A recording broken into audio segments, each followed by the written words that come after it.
Live बेटा। Class कब start होगा? हो गया, टाइम आ गया बाबू। क्लास स्टार्ट कर दिए हैं। गुरुजी प्रकट, क्या बात कर रहे हो बे? आओ। जैसा हमने निर्धारित किया था कि we will discuss some questions on ratio and proportion, at least to the updated version that are coming in your exam, and make you feel in such a manner that you can solve each and every question by taking that class that I given to you on conceptual। मतलब जो मैंने conceptual classes कराई हैं ratio proportion पे, उसके behalf पे आप बहुत सारे सवाल कर सकते हैं, ऐसा आप में कॉन्फिडेंस आ जाए। कहता भैया रिजवान है, उसने एक बक्से में लाल और नीले रंग की गेंदियां नहीं, गोलियां रखी हैं। लाल और नीली रंग की गोलियां रखी हैं, इनका अनुपात है 5:4। 5 लाल गोलियां खो जाती हैं और 5 लाल गोलियां खो गई, उसके पास अब कितनी गोलियां बची? यही है ना। After he lost 5 red marble the ratio become 10:9। यार वाहियात सवाल है, लाल ही खोई है ना। कह रहा 5 लाल गेंदे खोने के बाद अब उसके पास रेशियो है 10:9। देखिए यार, कतई वाहियात सवाल है। अगर 5 लाल गेंदे खोई हैं तो मेरे बच्चों ये बताओ, नीली गेंदे तो नहीं खोई है ना? आप कहेंगे जी नहीं, तो यानी नीली गेंदे जितनी थी उतनी ही रहेगी, उसमें तो कोई छेड़खानी कर नहीं सकता। मानते हो कि नहीं मानते? तो नीली गेंद शुरुआत में 4 थी तो बाद में भी 4 ही करनी पड़ेंगे, हाँ है ना? या मतलब सेम करनी पड़ेगी, तो इसे 4 से गुना करो बाबू, इसे करो 9 से, इसे 9 से गुना। अब आप देखिए, 10 चौक 40 यूनिट बना, 9 5 45, 45 लाल गेंद, 45 यूनिट पहले थी रेड बॉल, अब 40 यूनिट है, तो कितने की कमी? 5 यूनिट। तो 5 यूनिट 5 बॉल, 1 यूनिट 1 बॉल। तो उसके पास अब कितनी गोलियां बची है? बताओ भैया कितनी गोलियां बची है? तो आप ये बताओ, 1 यूनिट 1 बॉल तो 40 यूनिट 40 बॉल, और 9 चौक 36 यूनिट 36 बॉल, तो 40 और 36 जोड़ेंगे 76 आएगा। Option C is your answer, है ना? देखिए जी, गेंदों की संख्या में परिवर्तन केवल लाल में हुआ, तो नीली तो सेम करनी थी, तो हमने सेम कर दी। देखिए अब ये वही समझ पाएंगे जो रोज पढ़ के आएंगे। करिए जी।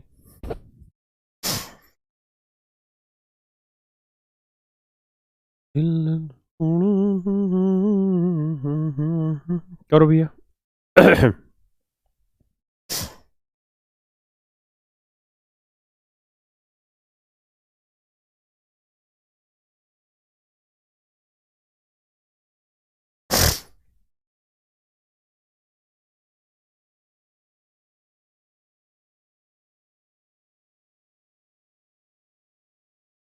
आइए भैया।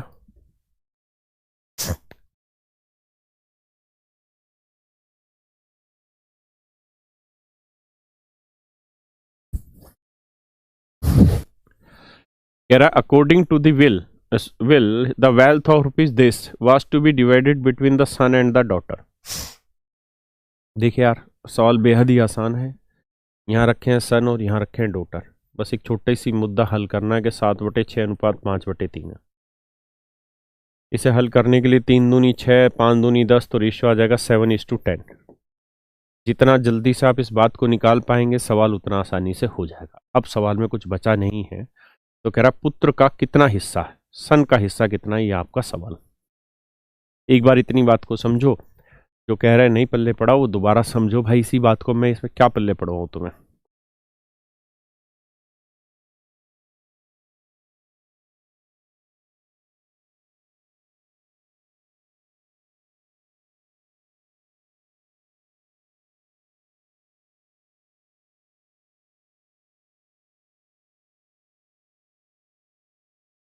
देखिए, अगर मैं छात्र हूं और अगर मैं एग्जाम में इस क्वेश्चन को दे रहा हूं, अगर मैं इस क्वेश्चन को एग्जाम में दे रहा हूं और फिर मुझे इस क्वेश्चन को सोल्व करना है, तो कैसे किया जाए? उसका तरीका ये है कि मुझे ये देखना है कि सन का हिस्सा 7 यूनिट है तो डॉटर का हिस्सा 10 यूनिट है, तो दोनों का टोटल हिस्सा बना 17 यूनिट। तो जो भी टोटल हिस्सा होगा ये सब लिखने की जरूरत नहीं जो मैं भी करा रहा हूँ, ये तो मूर्खों वाला काम हो जाएगा। 21,25,000 है ये है ना। तो ये वैल्यू रिप्रेजेंट करी 10 और 7 17 यूनिट को। पूछ रहा है कि पुत्र को मिला हिस्सा क्या, बहुत याद आ रही किसी की, तो पुत्र को हिस्सा मिला है 7 गुना कर देंगे आंसर।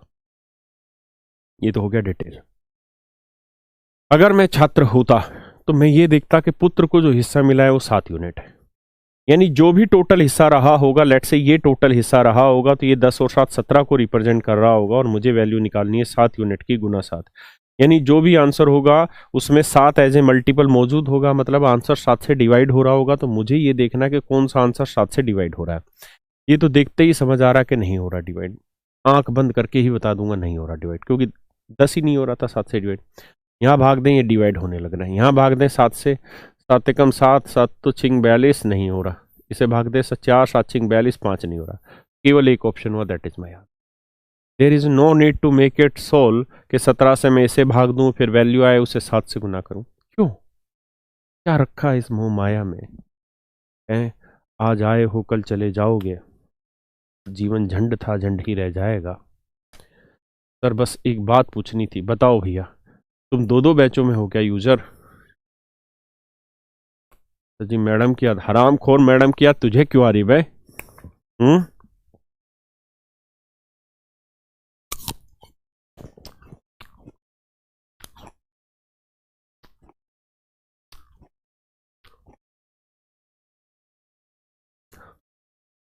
पढ़ो भी, बताओ भी उत्तर।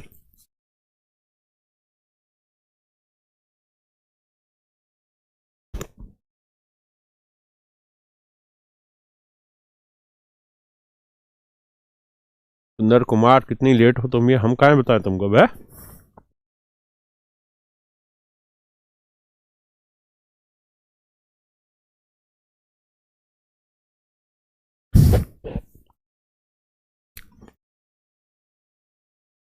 Sanjay's test marks in two subject English and Hindi are in the ratio 7:11। कह रहा संजय के इंग्लिश और हिंदी में जो नंबर हैं, Sanjay's test marks in two subject English and Hindi are in the ratio 7:11। If it got 20% marks more in Hindi than in English। अब तेरी ऐसी यार, तुम खुद ही पढ़ लो, बहुत बेसिक सवाल दे दिया।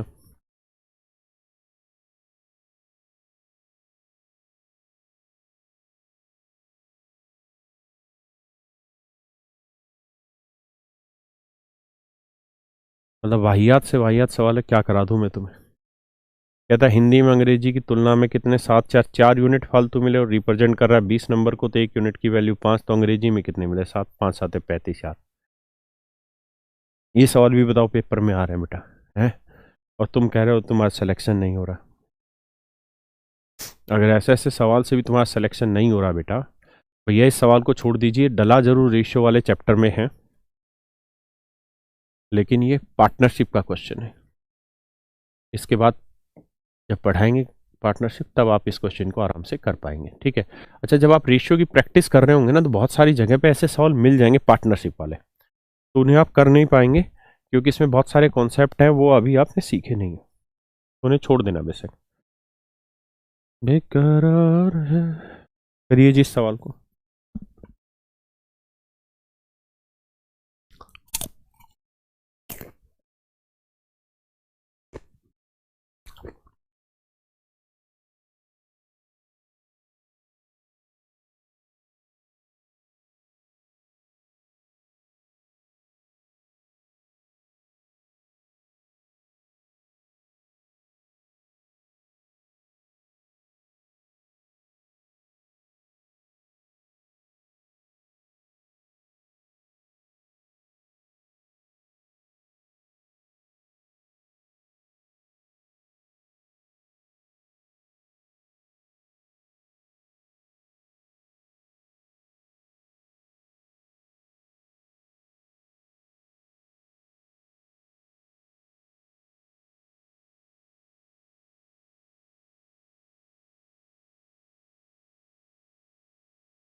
पढ़िए जी। कह रहा भैया 8 पेंसिल 5 कलम। पेंसिल पेन को किससे डिनोट करें यार? पेंसिल को पी से डिनोट कर देते और कलम को, पेन को के से डिनोट कर देते। ठीक है, 5K प्लस 3 रबड़।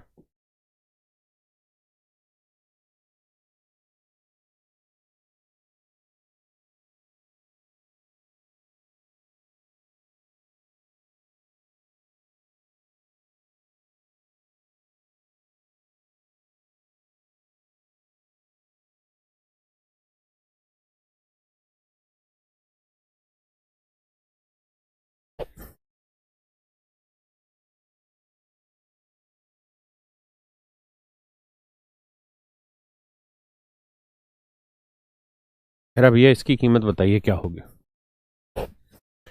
देखिए यार, आप क्या किया करो मेरे बच्चों, ऐसे सवालों को करने का एक ही तरीका है। हाँ हाँ हाँ, क्या तरीका है?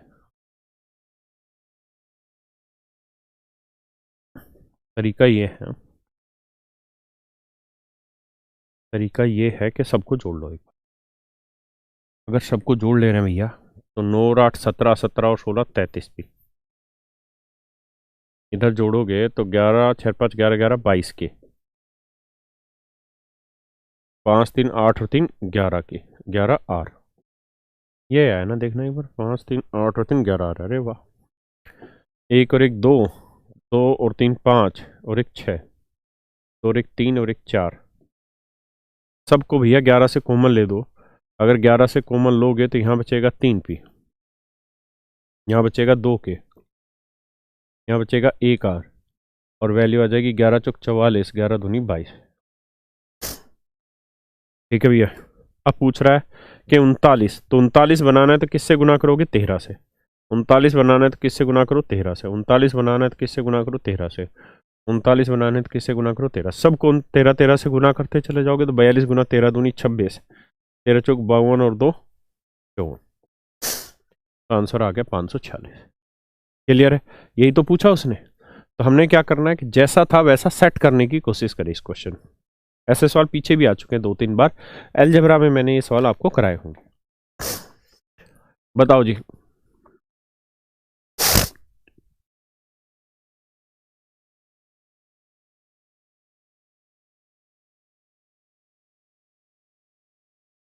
बहुत अच्छा सवाल है, करिए।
यार इन सब में एक बहुत बड़ी दिक्कत है। लैंग्वेज आपको दिखाई दे रही है?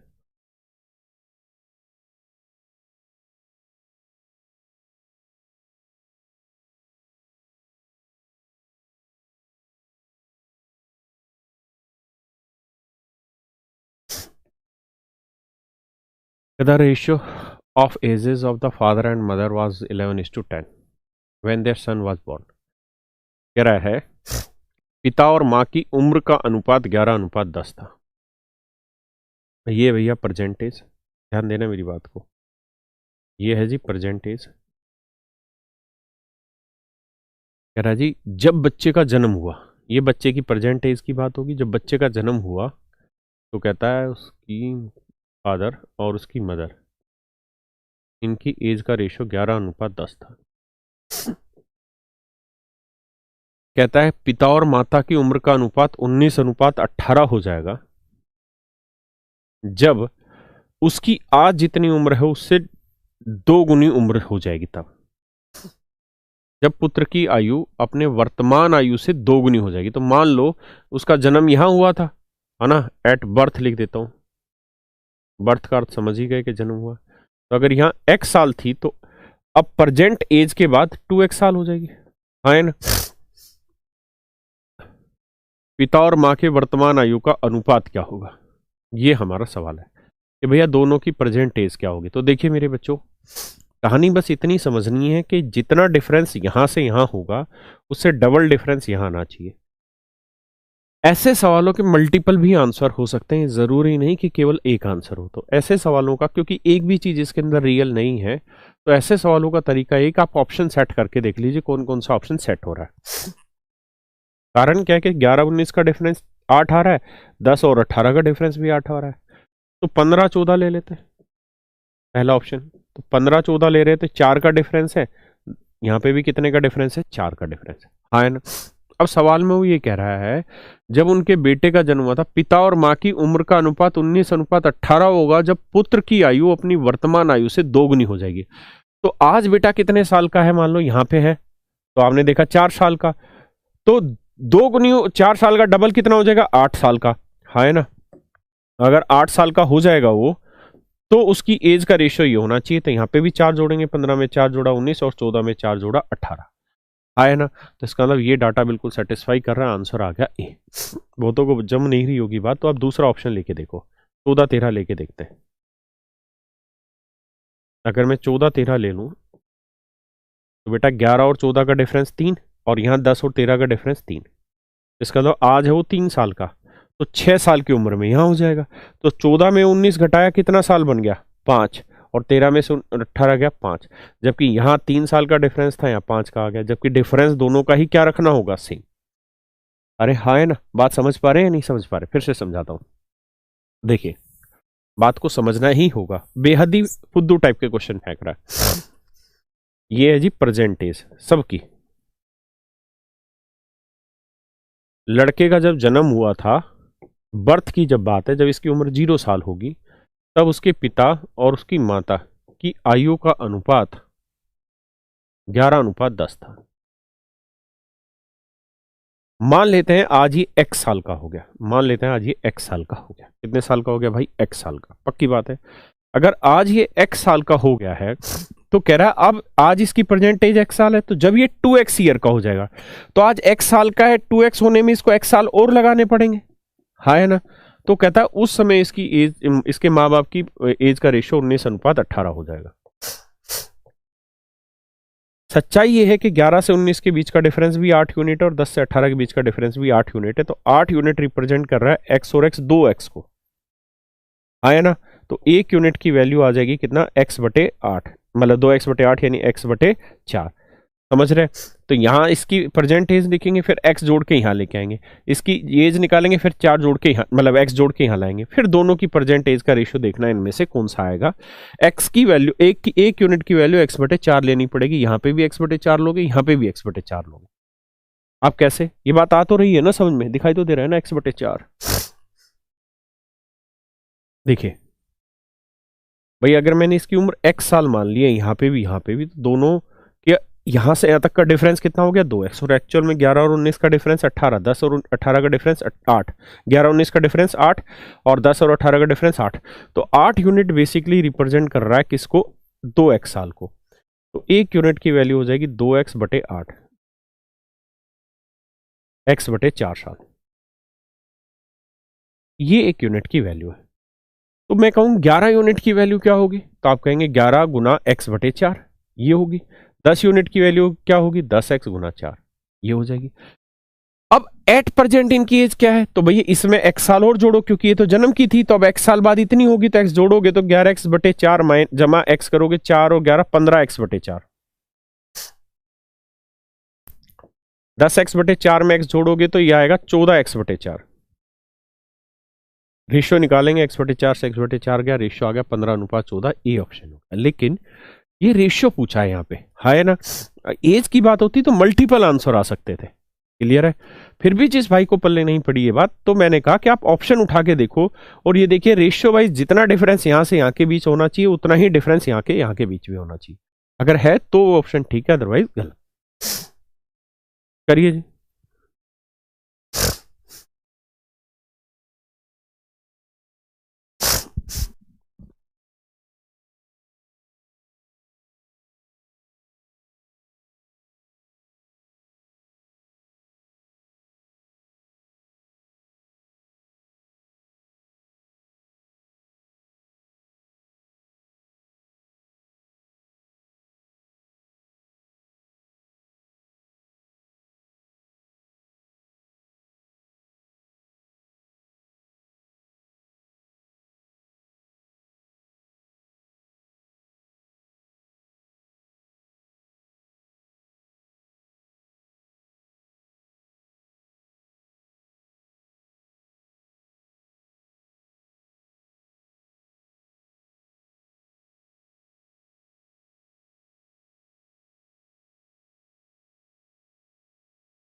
देखिए यार, कह रहे if by increasing the price of A ticket in the ratio 8:11, कहता है टिकट की कीमत 8:11 में बढ़ी, यानी पहले 8 रुपए की टिकट थी अब 11 की हो गई, और the number of ticket sold,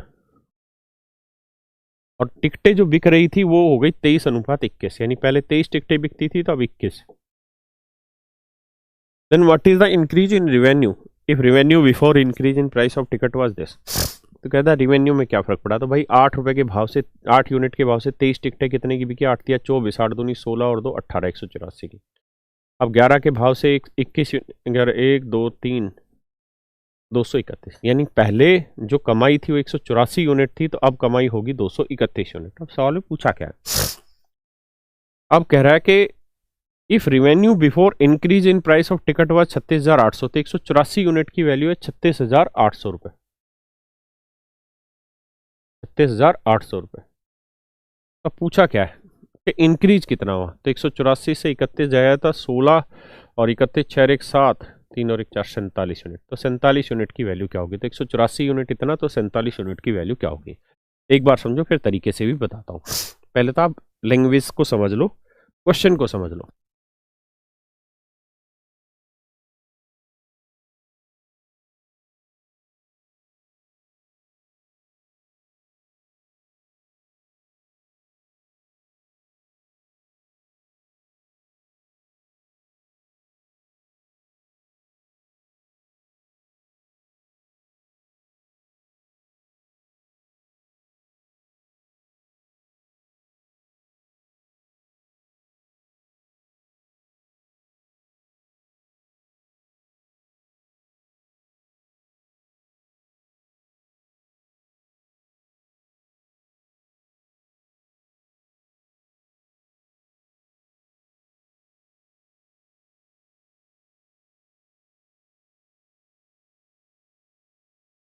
mic बंद है, मैं करा देता। ये तो थी लैंग्वेज। अब आना है जी हमें ऑप्शन से इस क्वेश्चन को सॉर्ट आउट करना है कि कैसे इस क्वेश्चन को सॉर्ट आउट किया जा सके। ये मेरा सवाल है। देखिए यार, यहां तक आपको काम करना पड़ेगा कि 8 गुना 23 और 11 गुना 21, तो वही पहले इनकम होती थी 184 रुपये रेवेन्यू, 184 यूनिट होती थी, तो अब 231 यूनिट है, तो 184 यूनिट 36,800 है, तो इनकम अब 231 यूनिट हो गई, तो कितनी बढ़ गई जी? 47 यूनिट। 31 और 16 47 यूनिट। तो हमें 47 यूनिट की वैल्यू निकालनी है। अब जरा ध्यान दीजिए, देखिए अगर थोड़ा सा गहराई में लेके उतरूं सवाल को, तो ऐसे लिखूंगा कि भाई 36,800 ना 184 यूनिट रिप्रेजेंट कर रहा है 36,800 को, तो 1 यूनिट की वैल्यू बटे 184, तो 47 यूनिट की वैल्यू कितनी? कैलकुलेशन थोड़ी सी टफ है, आप टेंशन ना ले, जो मैं करा रहा हूँ अभी इससे नहीं करूँगा, दूसरे तरीके से बताऊंगा। अगर मुझे सवाल को डिजिटल सम वाले मेथड से अप्लाई करना पड़े, तो 8 4 12, 8 और 1 9 4 आया, इसका डिजिटल सम 4। यहाँ की बात करें तो 4 3 9 8 आया, 7 4 11, 1 1 2 आया। अब 4 को किससे गुना करें? 7 से गुना करना पड़ेगा, तभी तो 7 चौक 28, 8 2 10, 1 आएगा। अब 7 दूनी 14, 14 का बना कितना भैया? अरे 5 5 8 40, 4 बना, यही बना ना। देखो 7 दूनी 14 का डिजिटल सम बन गया भैया 4 और 1 5, गुना करेंगे 5 8 40, डिजिटल सम आ गया 4। जिस ऑप्शन का डिजिटल सम 4 होगा वही मेरा उत्तर है। देखिए जी, आइए जिसका 4 आ जाए, 5 2 7 और 1 8 और 2 10, नहीं बनेगी बात। 9 4 आ रहा है, 8 7 15 और 5 20, नहीं आ रहा। 8 2 10 और 11 और 5, नहीं आ रहा 4। केवल बी ऑप्शन का आ रहा है, वही मेरा उत्तर है। ठीक है, ये तो था बेवकूफ़ों वाला तरीका कि पढ़ लिख के गए और अप्लाई कर दिया, नहीं, मूर्खों वाला तरीका लगाओ। कौन सा? भाई एक बात बताओ, 184 यूनिट जो है वो रिप्रेजेंट कर रहा है 36,800 को, तो 47 यूनिट की वैल्यू क्या होगी? अंदाजा लगाओ। मैं कहूँ अंदाजा क्यों लगाओ? क्योंकि ऑप्शन बहुत दूर दूर दिखाई दे रहे हैं, अगर आप देख पा रहे हैं तो। कैसे? आप देखो यार, 184 यूनिट इतना है, तो 47 कितना होगा? लगभग ये 47 का कितना गुना है? तो आप कहोगे 4 चौक 16, लगभग लगभग कह सकते हैं कि सर 4 गुना। अगर ये 4 गुना है, लगभग इसका 4 गुना है, अगर इसका 4 गुना है, तो जो भी मेरा आंसर होगा उसका 4 गुना 36,800 होगा। 36,800 का लगभग 1/4 गुना करूंगा, तो मेरा उत्तर 9,000 के आसपास आना चाहिए। क्या ये 9,000 के आसपास है? नहीं। क्या ये 9,000 के आसपास है? नहीं। क्या ये 9,000 के आसपास है? नहीं। क्यों यही आंसर है? मैं क्यों दिमाग लगाऊं जब चीजें सीधी सीधी निकल सकती है? आए ना, काहे को डिवाइड करना बे, सीधा सीधा काट पीट मचा दो। पक्का? आइए करिए।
देखिए कह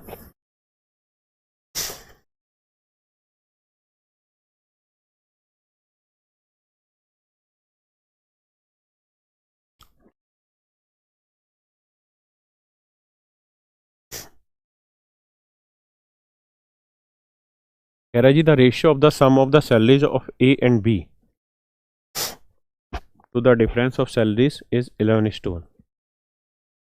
कह रहा भैया ए और बी की सैलरी के सम का इनकी सैलरी के डिफरेंस से जो रेशियो है वो 11/1 है।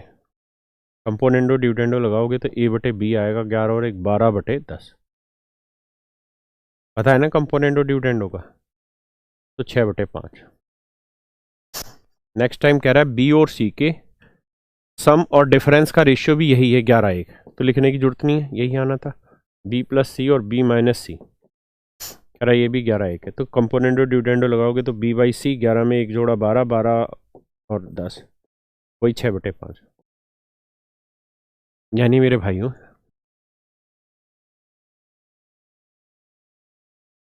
A/B की लेंथ का रेशियो 6:5 है, B/C की लेंथ का रेशियो मतलब इनकी रेशियो भी 6:5 है। तो 36, 30, 25। हाँ है ना। अब आगे कह रहा है अगर ए का वेतन सबसे ज़्यादा है जो कि है, तो सी का वेतन सबसे कम है, बिल्कुल ठीक बात है। तो बी का वेतन क्या होगा, दिया गया है कि उनका कुल वेतन 1,82,000 है। तो भाई इनको जोड़ोगे तो 36, 30, 25 को जोड़ोगे तो 36 मतलब 30, 30, 90, 90 और 91 यूनिट। 91 यूनिट रिप्रेजेंट कर रहा है 1,82,000 को। तो 1 यूनिट की वैल्यू आ गया 2,000, तो 30 यूनिट की वैल्यू आ गया 60,000। यही उसने पूछा हुआ था बी का हिस्सा। तो बी का हिस्सा आ गया मेरे भाई 60,000। करिए जिस सवाल को।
नौकरी के लिए कितने आवेदकों ने आवेदन किया था ये आपको बताना है। यदि चयनित और गैर चयनित के बीच का जो अनुपात है 19:17 है, यानी सेलेक्टेड स्टूडेंट 19 है तो अनसेलेक्टेड 17 है।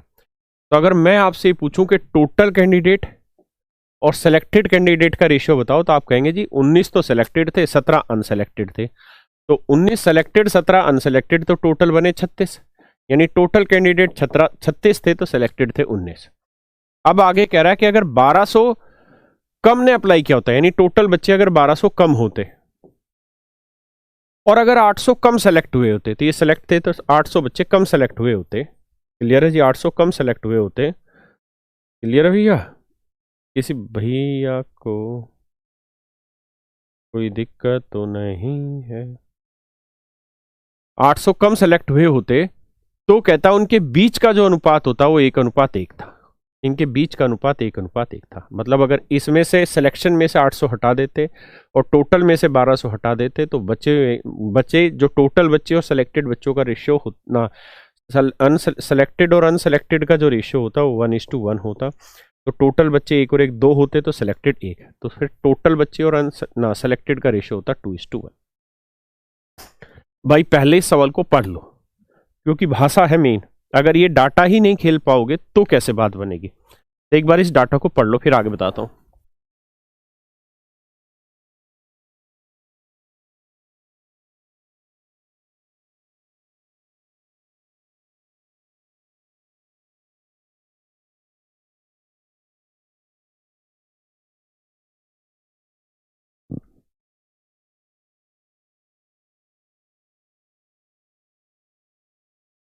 बढ़े जी आगे। पढ़ लिया? देखिए यार, हमने रेशियो लिया है जो टोटल जिन्होंने अप्लाई किया था वो और उनके सिलेक्शन का। क्यों? क्योंकि 1200 कम ने अप्लाई किया और 800 कम सेलेक्टेड हुए। बात वहां थी। तो भाई अभी भी नहीं समझ पा रहे हैं वो लैंग्वेज को पढ़े।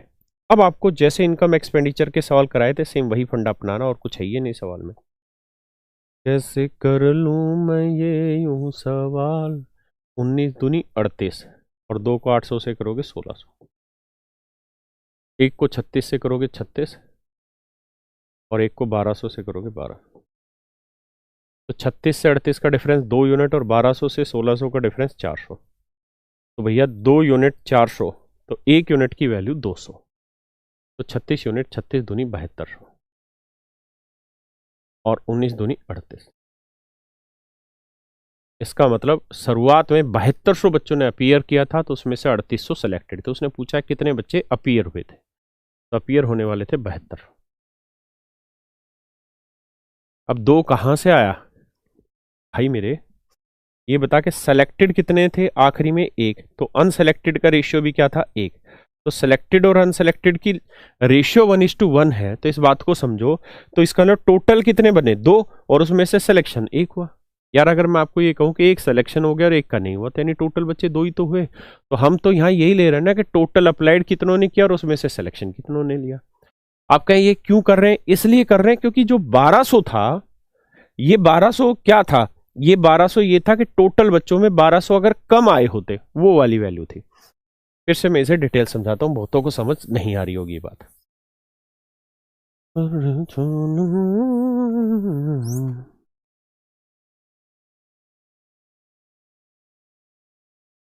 देखो यार, भाषा तो आपको पढ़नी पड़ेगी, क्योंकि भाषा नहीं पढ़ोगे फिर तो कुछ पल्ले नहीं पड़ेगा, ना मैं समझा सकता ना कोई और समझा सकता।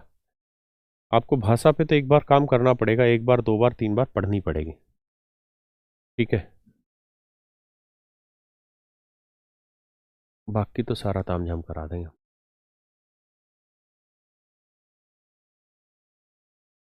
आ जाओ, मैं डिटेल से लिखवा दें।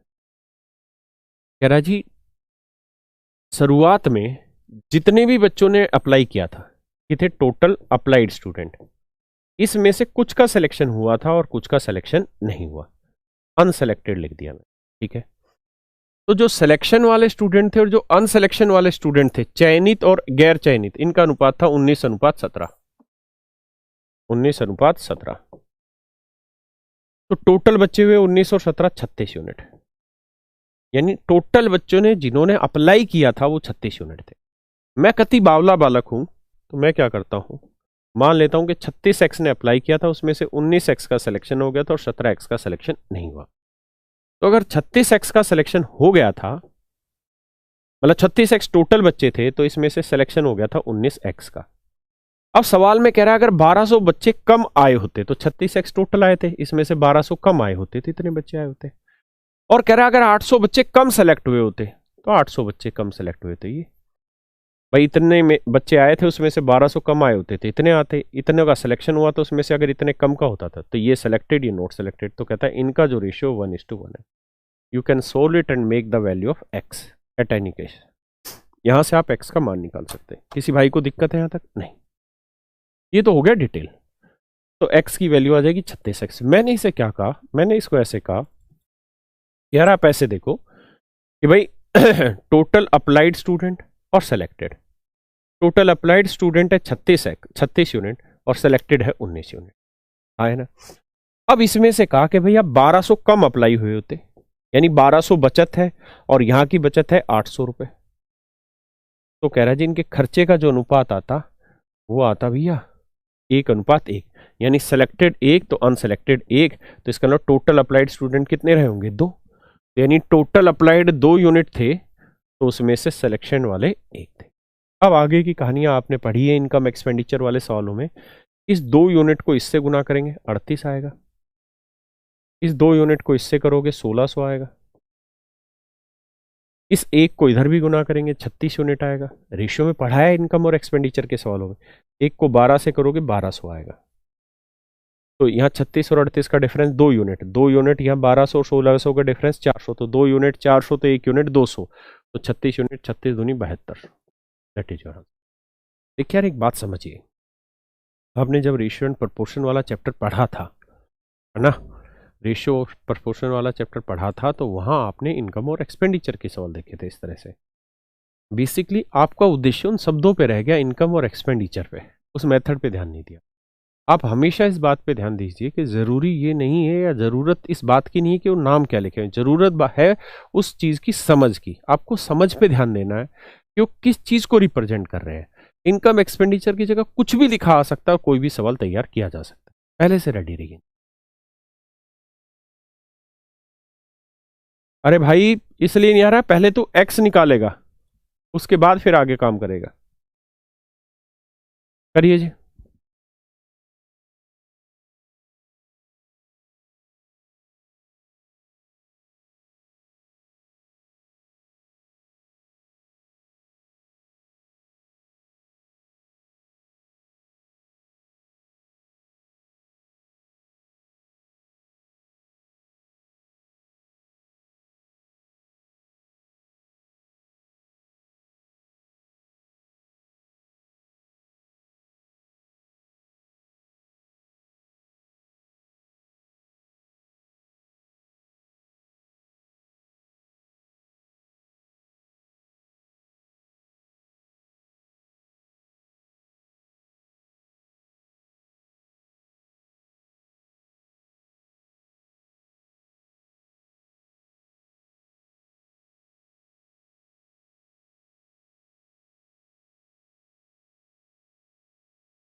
पढ़ तो लिया ना भाई सवाल तुमने?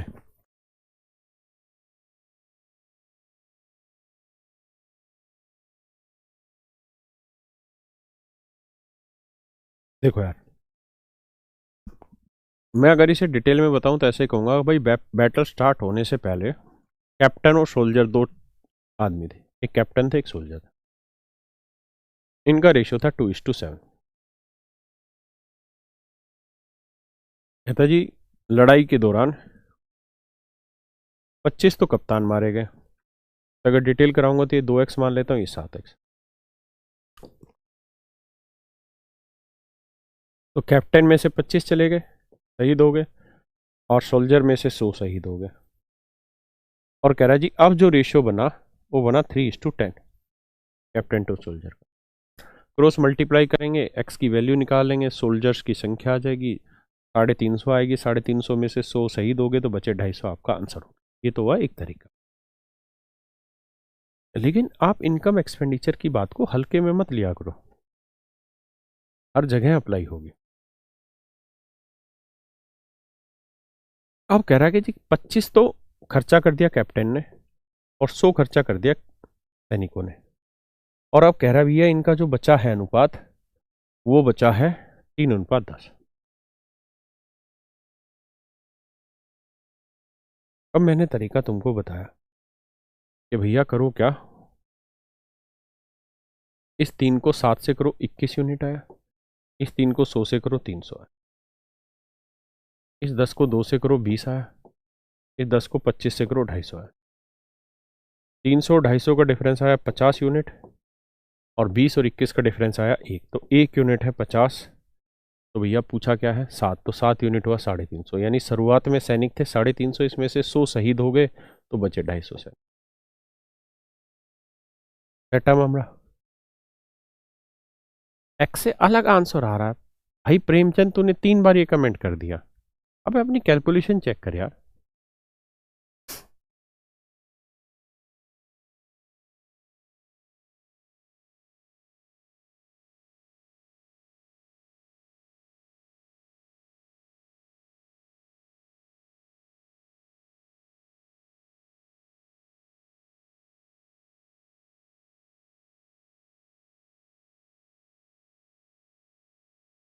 भाई सद्दाम आपको सलाह देने की जरूरत नहीं है,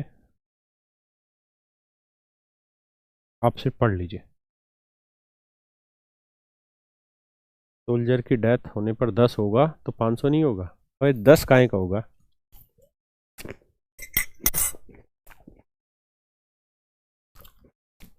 ये 1 यूनिट 50 जो है इसको रिप्रेजेंट करता है। इसको सोल्व करते, ध्यान रखना।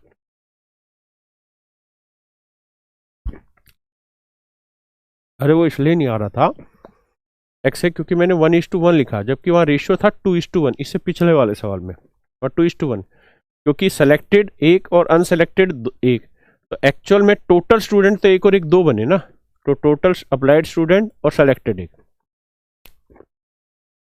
यहाँ जो डिटेल करना था उसमें रेशियो 2:1 लिखना था, जबकि हमने 1/1 लिख दिया, इसलिए डिटेल में नहीं बन रहा। करो जी।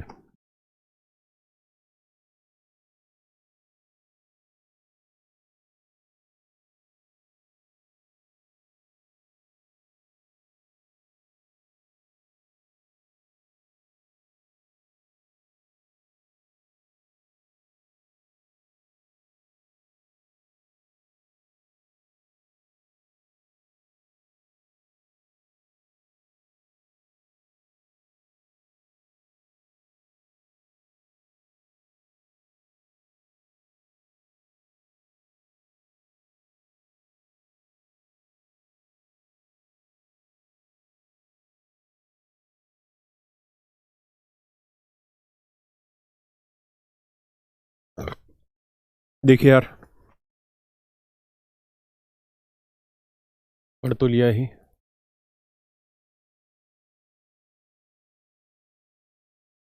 कह रहा है सवाल में एबीसी में इस तरह से बांटा है कि ए को बी का 2/3 मिला है, बी को सी का 1/4 हिस्सा मिला है। यहां से रेशियो निकालेंगे तो बी बाई सी का रेशियो आया भाई 1/4 और ए बाई बी का रेशियो आया 2/3। हाँ है ना।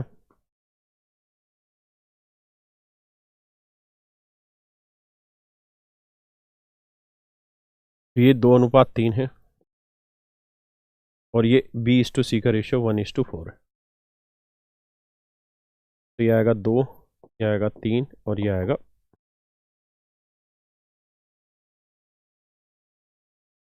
और ये आएगा भैया कितना 12। ये रेशियो आएगा ABC का। अब कह रहा है सी को ए से कितना धन अधिक मिलेगा अगर सबको 10,200 रुपए, तो सबको बांटोगे तो 3, 2, 5 और 12, 17 यूनिट है 10,200। तो एक यूनिट की वैल्यू निकालोगे तो आएगी 600। अब पूछा है कि सी को ए से कितना ज़्यादा मिलेगा, तो ए को 2 है, सी को 12 है, तो कितना ज़्यादा मिला 10 यूनिट। तो एक यूनिट 600, तो 10 यूनिट की वैल्यू 600 गुना 10 60 ना 6,000। बिल्कुल भी A option.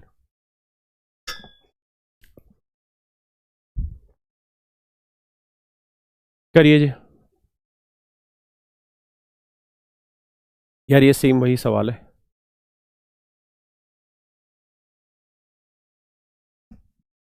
The price of movie ticket was increased in the ratio 9:10. What is the increase in the revenue of the cinema hall if the original fare was rupees 180 and 2,200 ticket were sold? कहता भाई 2,200 ticket बेचे जा गए थे पहले भी और अभी भी। हाँ है ना। और कह रहा है कि भाई टिकट की जो कीमत थी वो 9:10 में बढ़ गई। कहता कमाई कितनी बढ़ गई, ये हमारा सवाल है।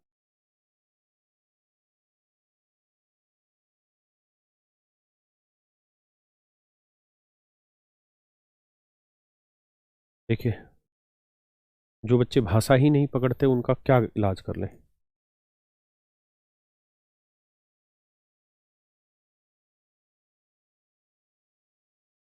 देखिए, अगर हम कत्ती बावले हैं तो ऐसे देख लें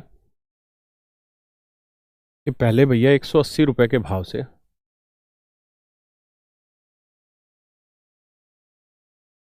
2,200 टिकटें बेचते थे, इतना कमाई होता था। है ना। गुना करेंगे तो जीरो आएगा, जीरो 3 बार आएगा, 18 दूनी 36 आएगा, 18 दूनी 36 और 3 39, ये कमाई आई।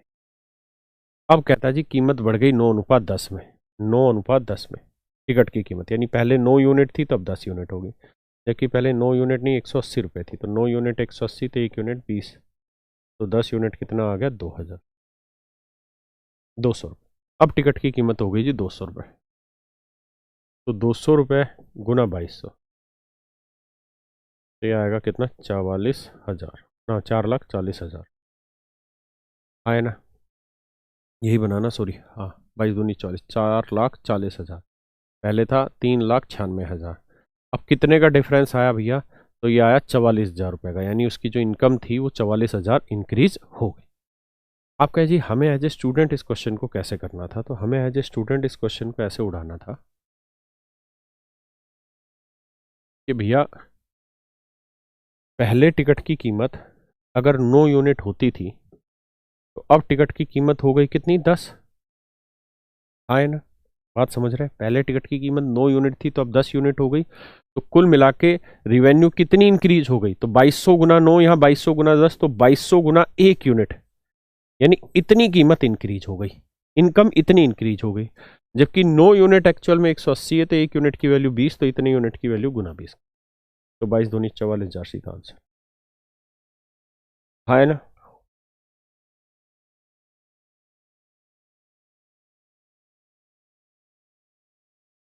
बताइए जी।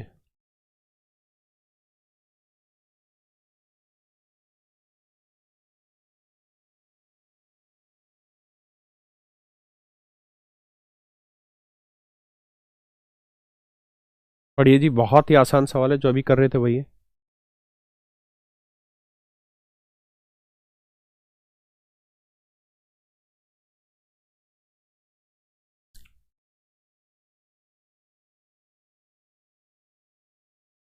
आइए जी भाई, अब इस टॉपिक का तो रिवीजन जो बड़े भाई आगे आओ, देखिए यार ध्यान से समझिए। अभी जितने भी सवाल कराए थे ना, सारे इसी टाइप के सवाल आ रहे हैं, वो इनकम एक्सपेंडिचर के। आपको बात समझनी पड़ेगी। कह रहा बंटी के मिठाई के डब्बे में कैंडीज और च्युइंगम, ये कैंडीज होगी और ये च्युइंगम होगी, इनका रेशियो 7:13 है। कह रहा है जी इसमें से 8 कैंडीज खा लो और 11 च्युइंगम खा लो, तो रेशियो 1:2 रह जाता है। तरीका कितना प्यार से सिखाएं तुमको हम। इस 1 को 13 से गुना करोगे 13 है, 1 को 11 से गुना करोगे 11 है, 2 को 7 से करोगे 14 है, और 2 को 8 से करोगे 16 है। 14 13 का डिफरेंस 1 और 16 11 का डिफरेंस 5, तो 1 यूनिट 5, तो 7 यूनिट 35, और 13 पंजे 65। पूछा क्या है, तो उसका सब कितनी कैंडीज बची होंगी? ओ हो। तो शुरुआत में कैंडीज कितनी थी भाई? 35। तो शुरुआत में कैंडीज थी 35, कह रहा अब कितनी बची? तो 35 में से अब उसने कितनी खा ली थी? 8, तो 35 में से 8 घटाओगे तो अब कितनी कैंडीज बची है? 27। बस ये हमारा सवाल है, तो आंसर होगा 27। क्या उसके बाद 27 कैंडीज बची? आराम खोरो, च्युइंगम बची थी 65, पढ़ा करो। ऐसा सॉल्व कर चुके हम पीछे भी, पढ़ना चाहो एक बार पढ़ लो। बाकी आज आपको इनकी पीडीएफ मिल जाएगी अभी बैच के बाद। ये वैसा ही सवाल है जो पीछे हुआ था, ये भी आसान सवाल है, कर लोगे। कह रहा है कि इतिहास में भूगोल से 14 अंक ज़्यादा मिले, तो यहाँ 2 यूनिट 14 है, तो 1 यूनिट 7 हो गई, तो 7 पंजे 35, 7 7 49, सारी चीज़ें निकल गई।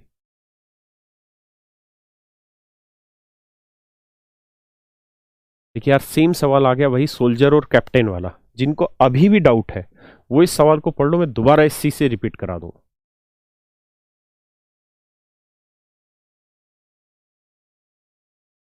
जी पीएनजी मिल जाएगी उज्ज्वल यादव भाई। नया टॉपिक पहले इसे तो कंप्लीट कराएं भैया। थैंक यू भैया अलंकार उपाध्याय जी।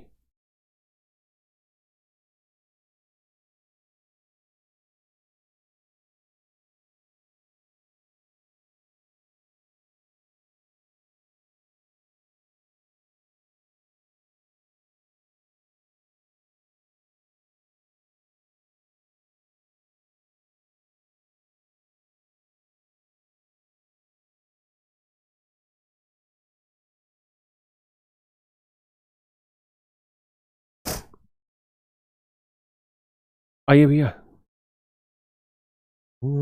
बैठा हूं मैं इंतजार में।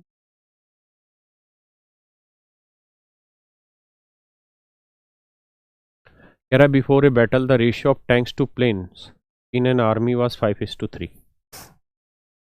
टैंक और टैंक टू प्लेन्स ये 5:3 है। ध्यान से समझना, 1000 टैंक खराब हो गए जी, और 800 प्लेन्स खराब हो गई। ठीक है जी। अब कह रहा है जी इनका जो रेशियो बना वो 2:1 है, यानी इनमें से ये चीज़ें हटाने के बाद 2:1 है। यानी ये इनकम थी तो समझो ये सेविंग होगी, तो बाकी ये खर्चा हुआ। अब हमें कैसे सीखे थे हमने ये चीज़ें, 2 को इधर भी गुना करोगे 1600 आएगा, 2 को इधर करोगे 3 2 3 6, 1 को इधर भी करोगे 100 ही रहना, अरे 1000 था नहीं, हाँ तो ये 1000 यूनिट आया, और 1 को इससे करोगे 5, तो 5 और 6 का डिफरेंस 1, 1000 और 1600 का डिफरेंस 600, तो 1 यूनिट 600 है, तो 5 यूनिट 3000 और 3 यूनिट 1800। अब पूछा क्या हमसे, कहता है जी युद्ध के बाद टैंक की संख्या क्या होगी, युद्ध के बाद टैंक की, तो पहले थी 3000, 1000 आपने खराब करवा लिए युद्ध में, तो बचे कितने होंगे 2000, दैट इज योर आंसर। यानी युद्ध के बाद 2000 टैंक आपके पास बच गए होंगे। ये अभी के हाल फिलहाल के क्वेश्चन का ट्रेंड है, ये सेम आपने कर लिया है। ये देख लो दोबारा से वही सवाल आ गया है जो पीछे हम कर रहे थे, करो एक बार जरा इसको।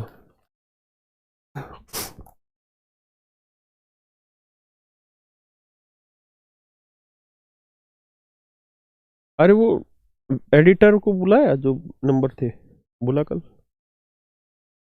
कल बुला ले 11 बजे।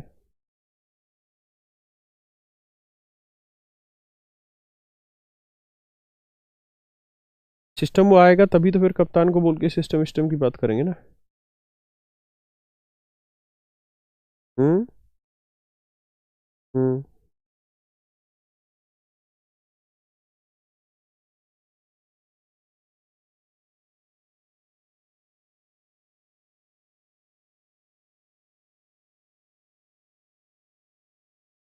वो हम तो बैठे हैं तेरे इंतजार में। आइए जी।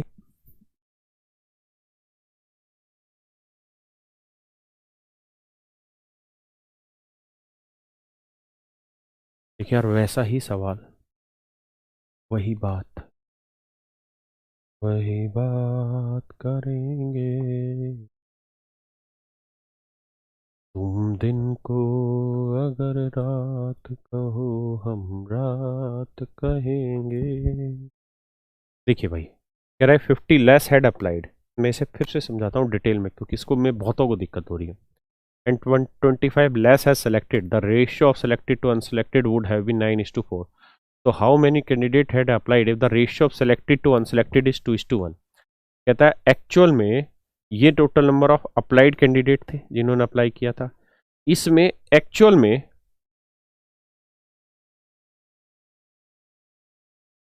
शुरुआत में सेलेक्टेड और नॉट सेलेक्टेड का जो रेशियो था वो 2:1 था। तो बेटा एक बात बताओ, अगर सेलेक्टेड 2 थे नॉट सेलेक्टेड 1 था, तो टोटल कैंडिडेट तो 2 और 1 3 थे, तो टोटल अप्लाइड जो कैंडिडेट थे यानी टोटल जो कैंडिडेट थे मैं लिख सकता था वो 3 थे, तो उसमें से सेलेक्टेड कैंडिडेट की लिस्ट थी 2। अब सवाल में कह रहा है कि अगर 50 कम लोगों ने आवेदन किया होता, 50 कम लोगों ने आवेदन किया होता और 25 कम सेलेक्ट हुए होते तो रेशियो कहता इट वुड हैव बीन 9:4, तो रेशियो 9:4 होता। और तरीका बताया भाई तुमको मैंने कितनी ही बार, 4 को 4 × 12 और 4 × 5 = 200, 9 से करेंगे तो 9 दूनी 18 और 25 नहीं में 225। अब आपको कुछ नहीं करना, आपको ये देखना कि 200 से 225, 25 नहीं में 225, तो 200 से 225 का डिफरेंस आया 25 और 12 और 18 का डिफरेंस आया 6, तो 6 यूनिट 225 है। नहीं भैया वो तो गड़बड़ है। If 50 less had applied and 25 less selected, the ratio of selected to unselected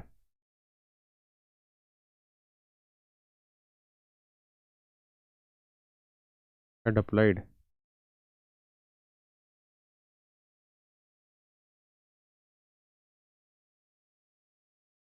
है, कुछ कह रहे थे।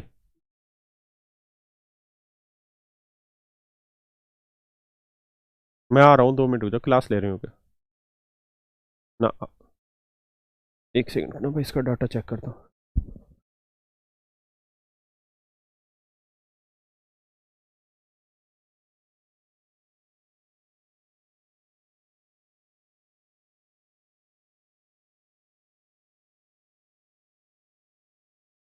2 मिनट में आ रहा हूँ भाई, तब तक तुम एक बार इसको चेक करना।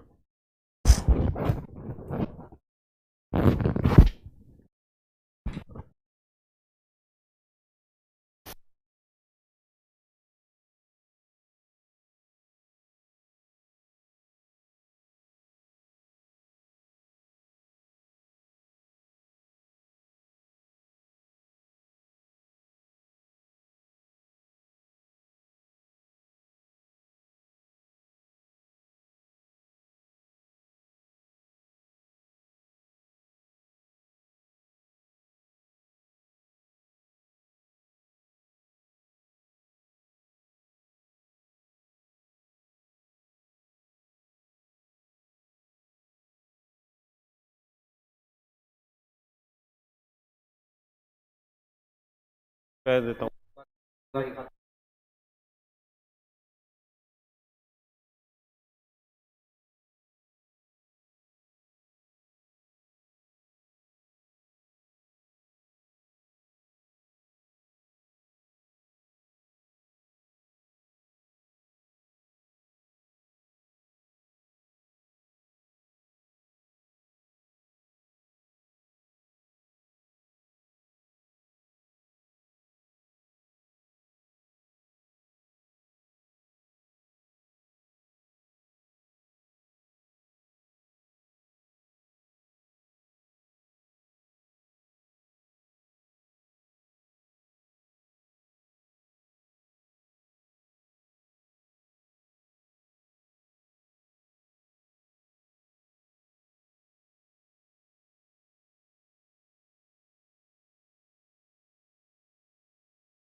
भाई माफ करना।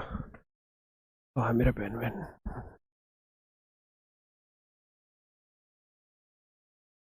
अच्छा अच्छा अच्छा अच्छा अच्छा अच्छा अच्छा अच्छा अच्छा, वहां भी वही गड़बड़ कर दी थी। Sorry sorry sorry sorry. तो कह रहा था सेलेक्टेड टू नॉन सेलेक्टेड का रेशियो 9:4 है, तो नॉर 4 13, तो यानी टोटल जो अप्लाइड थे वो 13 थे, तो सेलेक्टेड होते कितने 9। ये बात बन रही थी। अब आ जाइए सवाल पे। अब हम करते हैं भैया कार्रवाई। 13 दूनी 26 आया, और 13 को 25, 13 दूनी 26, 13 5 65, यहाँ कर लेता 13 5 65 और 13 दूनी 26, और है 32, 325। 9 से करेंगे तो 9 3 27, और 9 से इसे करेंगे 9 5 45, 450। तो भाई अगर आप यहाँ गौर से देखेंगे सवाल पे, तो 456 ना 450, 450 से 325 देख रहे हैं तो ये आ रहा 75 का डिफरेंस, और 27-26 का डिफरेंस आ रहा है 1, तो 1 यूनिट 75 है। तो पूछा क्या है, तो कितने लोगों ने आवेदन किया था, तो 3 यूनिट लोगों ने आवेदन किया था, तो 1 यूनिट 75, तो 3 यूनिट कितना बना, 3 गुना 75। यार गड़बड़ कैसे दे रहा है ये।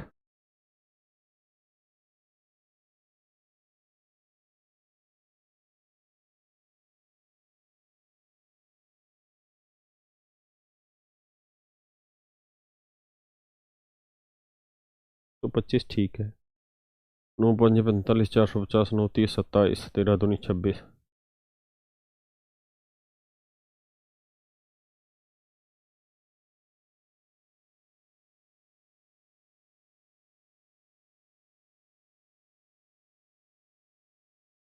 एक मिनट जाओ भाई, इसको देखना पड़ेगा, 125 डिफरेंस आ रहा है।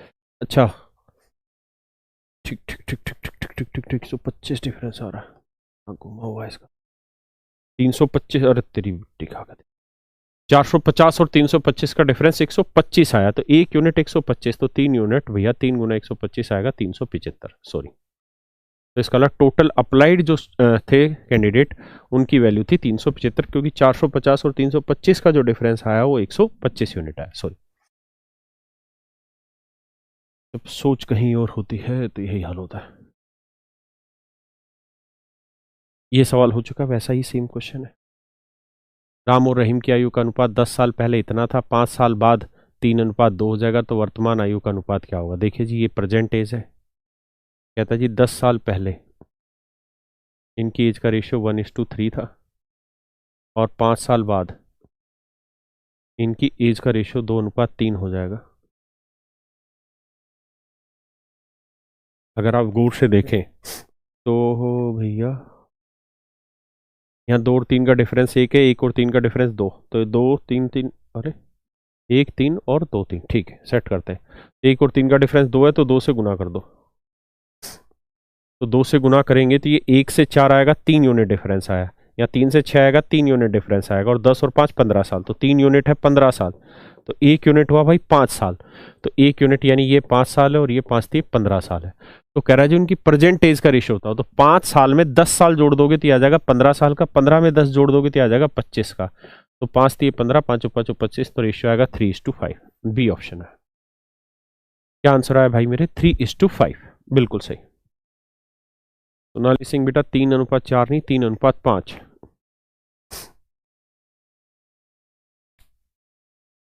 3:5, बिल्कुल। ये भाई सेम वैसा ही सवाल है जो हमने पीछे किया था। कहता है एक्स और वाई ऐसी दो संख्या है जिनका मध्य अनुपात मीन प्रोपोर्शन 9 है और तृतीय अनुपात 243 है, तो एक्स और वाई का मान क्या होगा, बताओ जी। देखिए यार, मीन प्रोपोर्शन क्या होता है दो नंबर का, तो आप कहेंगे सर मीन प्रोपोर्शन का तरीका होता है दोनों नंबर को मल्टीप्लाई कर दो और उनका स्क्वायर रूट निकाल दो, ये तो आया मीन प्रोपोर्शन। थर्ड प्रोपोर्शन की अगर बात करें तो थर्ड प्रोपोर्शन क्या था, तो थर्ड प्रोपोर्शन होता था भैया सेकंड नंबर का स्क्वायर और बटे फर्स्ट नंबर। ये वैल्यू किसको रिप्रेजेंट कर रही है, 243 को। ये मेरे बच्चों कहानी है। यहां से सोल्व करोगे तो एक्स वाई की वैल्यू आएगी 81। अब हमें ऐसे दो नंबर ढूंढने जिन्हें मल्टीप्लाई करें तो 81 आए, आए ना, और वहां वाला 243 आए, तो सबसे पहले ये देखो कि ये तो सेट होगा नहीं, क्योंकि 9×3 = 27 नहीं बैठेगा, और ये भी सेट नहीं होगा, 27 × 6 बड़ा चला जाएगा, 81 × 6 भी बड़ा चला जाएगा, तो सोचो ही मत यार, 3×27 आंसर आ गया, क्योंकि 27 थी 81 हो रहा है। वाई की वैल्यू 27 का वर्ग लिखोगे, 27 × 27 बटे एक्स की वैल्यू 3 लिखोगे, तो 3 नीम 27, 27 नीम 243, यानी हमें सिर्फ 81 से ये बात समझ आ गई थी कि ना ये आंसर होगा, ना ये आंसर होगा, ना ये आंसर होगा, सिर्फ बी ऑप्शन हमारा आंसर होना था। यदि गिरधर का वेतन हरिराज के वेतन से 5/3 गुना, करो भैया। कहता जी गिरधर का जो वेतन है वो हरिराज के वेतन का 5/3 गुना है। अगली स्टेटमेंट में कह रहा है सोनक का जो वेतन है वो हरिराज के वेतन का 2/3, यानी यहां से सोनक और हरिराज का रेशियो निकाल लो तो आएगा 2/3, और यहां से जी और एच का रेशियो निकाल लो गिरधर और हरिराज का, ये 5/3 आएगा। अब पूछा क्या, वो बात करते हैं। तो गिरधर शौनक के वेतन का अनुपात बताओ। देखो यार, गिरधर, ये क्या था, हरिराज, और तीसरा था सोनक। तो GH का रेशियो 5:3, एच एस का रेशियो 3:2, तो 3 तो है ही, तो 2 आ गया, कोई इश्यू नहीं है। अब देखिए क्या कह रहा है, कहता है गिरधर और सोनक के वेतन का अनुपात, तेरी करे, तो इसका तो रेशियो सीधा सीधा आ गया, 5:2, सोचना ही नहीं पड़ा, डी आंसर आ गया।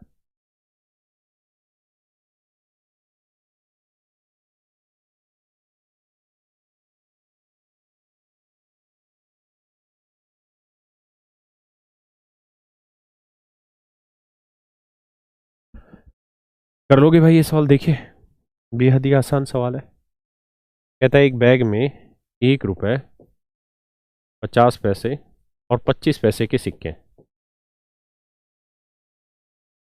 और इनकी नंबर ऑफ कॉइन्स का जो रेशियो दे रखा है वो दे रखा है 4:2:5।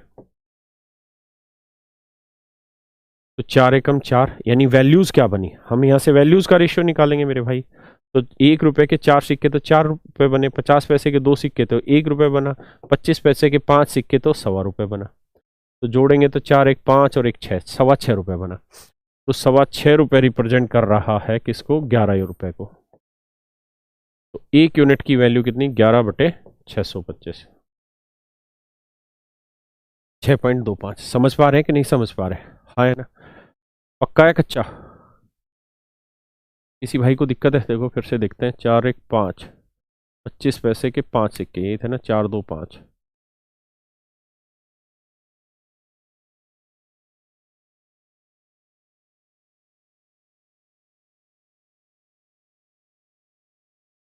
ठीक है भाई, 4, 50 पैसे के 2 सिक्के 1, 25 पैसे के 5 सिक्के 1.5।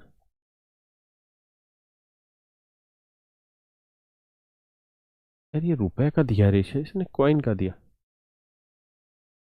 देखो इंग्लिश में पढ़ के सही से क्लियर हो रहा है, हिंदी में तो कंफ्यूजन ही दे रहा है। इंग्लिश में सही लिखा है इसने, ए bag has 11 rupees in the form of 1 रुपी 50 पैसे एंड 10 पैसे कॉइन इन द रेशियो। बड़ी गड़बड़ है, coins in the ratio English में सही दे रहा है। तो 1 यूनिट की वैल्यू इतनी, तो भैया इस पॉइंट को हटाओगे, ऊपर 100 लिखोगे। अब देखो यार, 25 चौक 100 बना, 25 पांजे 100 ना, 25 25 625 बना। अब पूछ क्या रहा है, से बात कर रही है, The bag has rupees 11 in the form of 1 rupee 50 पैसे and 10 पैसे coins the ratio। यहाँ वो ये कहना चाह रहा है इस सवाल में कि एक बैग में 11 रुपए है और वो 1 रुपए 50 पैसे और 10 पैसे के सिक्कों का है, जो 4:2:5 में है। इसका मतलब ये बना कि यहाँ ये जो 4:2:5 है, ये वैल्यूज की रेशियो है। इसका रेशियो भैया वैल्यूज का रेशियो है, कॉइन का रेशियो नहीं, वैल्यूज का रेशियो है। इसका रेशियो है वैल्यूज।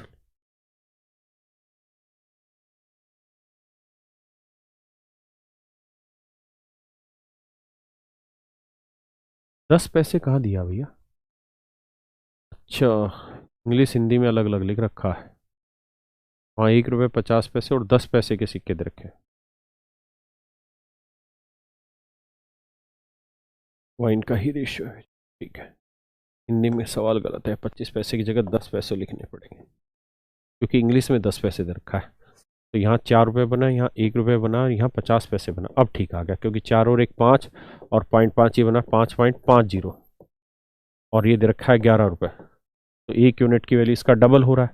तो पूछ रहा है कि बताओ भाई 50 पैसे के कितने सिक्के थे? 2 यूनिट, 1 यूनिट की वैल्यू 2, तो 2 यूनिट की वैल्यू कितनी? 4। मतलब 50 पैसे के कितने सिक्के? 4। लैंग्वेज में हिंदी में गलत लिखा हुआ था, 25 पैसे की जगह 10 पैसे लिखना। चलिए भाई, आज इतना रखते हैं, बाकी फिर अगली क्लास में।